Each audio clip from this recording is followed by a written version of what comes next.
پہ تو بڑے بہانے مارتے ہیں کہ آپ اتنے ایجوکیٹڈ نہیں ہیں، آپ کے پاس ٹیکنیکل لوگ نہیں ہیں، اس لیے ہمیں لانے پڑتے ہیں. لیکن انسکلڈ لیبر کی مجھے سمجھ، کم از کم مجھے سمجھ نہیں آتی کہ وہ یہ بات کیوں کرتے ہیں.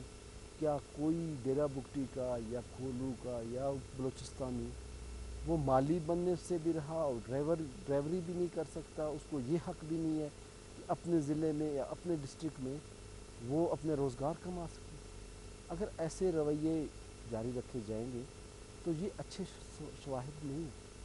ہم پاکستان کو اور بالخصوص بلوچستان کو اس طرف دھکیل رہے ہیں کہ مجبوراً جو بھی ذی شعور، جو بھی ایجوکیٹڈ آدمی ہوگا وہ بھی شاید وہی لینگویج استعمال کر رہا ہوگا جو ہمارے پرانے قائد تھے. طارق صاحب، جب تک نواب بگٹی زندہ تھے تو یہ کہا جاتا تھا کہ نواب بگٹی ڈیرہ بگٹی میں ترقیاتی کاموں کو لانے سب سے بڑی رکاوٹ ہے. وہ وہاں پہ نہیں چاہتے کہ کوئی ترقیاتی کام ہو، ان کی جیلیں بھی ہیں لیکن وہ تو نہیں رہے.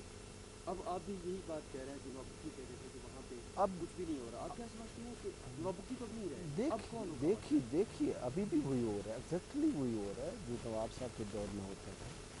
ایگزیکٹلی وہ ہو رہا ہے. وہ کرنے والے کون ہیں، استعمال کون ہو رہا ہے؟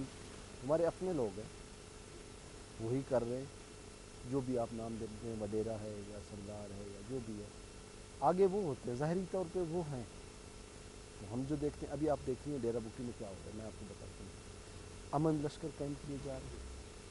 کل کو وہی لوگ فراری، اب مشرف دور میں ان کو فراری کا نام دیا گیا تھا، اسلحے لے لیے جا رہے تھے کہ جی یہ فراری لوگ ہیں، یہ مسکرینٹس ہیں، یہ حالات خراب کر رہے ہیں. آج وہی ایگزیکٹلی لوگ وہی ہیں. اب اسلحہ تھمایا جا رہا ہے اور ان کو امن لشکر کا نام دیا جا رہا ہے. یہ اچھے سٹیپس نہیں ہیں. امن کے نام پہ لوگوں کو مسلح کیا جا رہا ہے. امن کے نام پہ لوگوں کو مسلح کیا جا رہا ہے. میں سمجھتا ہوں کہ اگر ڈسٹرکٹ ایڈمنسٹریشن موجود ہے، لا انفورسمنٹ موجود ہے، ایف سی موجود ہے، پولیس موجود ہے، ان کی موجودگی کے باوجود ہمیں کیا ضرورت پیش آئی کہ ہم لشکرز بنا لیں اسی طرز کے جس طرز کے افغانستان میں بنائے گئے تھے.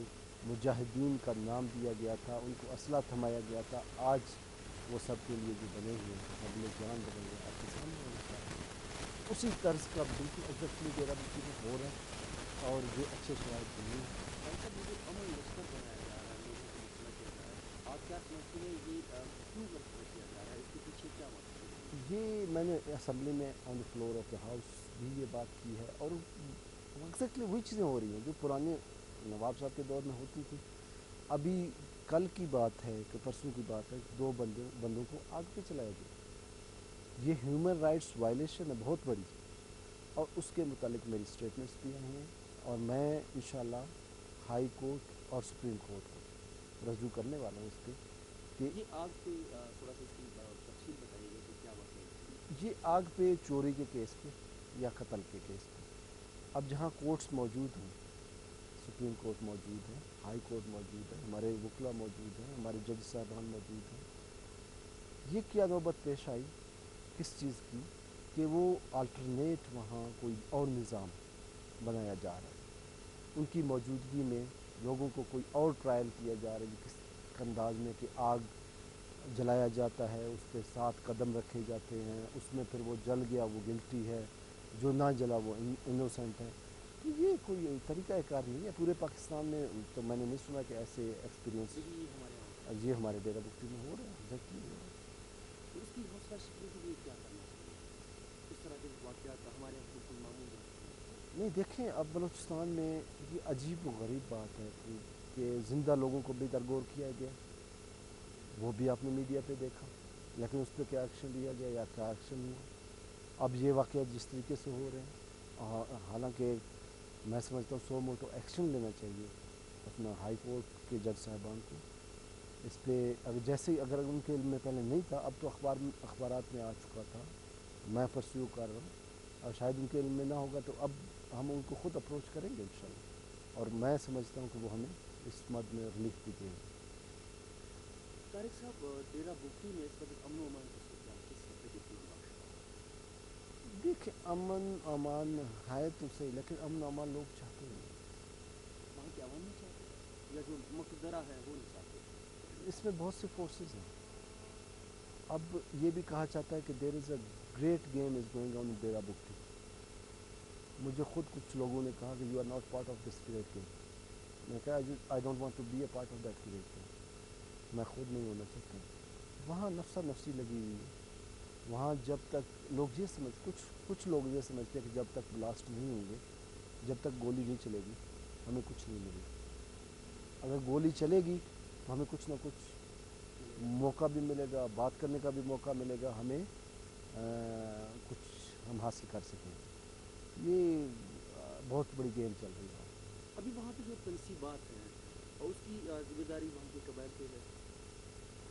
اٹھائی ہوئی ہے، قبائل نے بھی اٹھائی ہوئی ہے، لیکن فورسز موجود ہیں نا. اب حالانکہ اب 750 امن لشکر بنائے گئے، ان کو اسلحہ تھمایا گیا اسی نام پہ کہ جی ہم علاقے کا ڈیفینس کر رہے ہیں، ہم علاقے کو پروٹیکٹ کر رہے ہیں. کیا پروٹیکٹ کر رہے ہیں؟ وہی لینڈ مائنس بچتے ہیں، وہی بلاسٹنگ تنصیبات ہوتی ابھی ہے، اڑائی جاتی ہیں. وہی ہو رہا ہے. بس وہ میرا خیال یہ ہے کہ بس یہ صرف اپنے کھانے پینے کے لیے یہ چیزیں ہوتی ہیں، باقی ایسا کوئی پرابلم نہیں ہے. طاہر صاحب، آپ کے خیال میں بلوچستان کا مسئلہ اصل میں ہے کیا اور اس کا حل کیا ہے؟ کیونکہ جتنا ٹائم گزر رہا ہے یہ مسئلہ اب پیچیدہ سے پیچیدہ ترین ہوتا جا رہا ہے. اس کا حل کچھ سمجھ میں نہیں آتا لوگوں کو. نہیں، بات یہ ہے کہ بلوچستان اب تو پورے پاکستان کا یہ حال ہو گیا. اب صرف آپ بلوچستان تک محدود لیکن یہاں پہ جو آگ لگی ہوئی ہے اس کی نوعیت کچھ نہیں اور ہے، نہیں جو نہیں پاکستان نہیں میں نہیں چل رہا ہے نہیں وہ کچھ اور ہے. نہیں آپ اس اینگل میں دیکھ رہے ہیں، لیکن میں اس اینگل میں دیکھتا ہوں کہ پورے پاکستان کا یہ حال ہے جو بلوچستان کا ہے. پہلے سپریشن کی باتیں ہوتی ہیں صرف بلوچستان کے لیے. اب میں یہ سمجھتا ہوں کہ پورے پاکستان میں کوئی جگہ آپ دیکھیں جو محفوظ ہو. سٹنگ گورنر اسلام آباد میں اس کا مرڈر ہوتا ہے. آپ کے انتظامیہ کے لوگ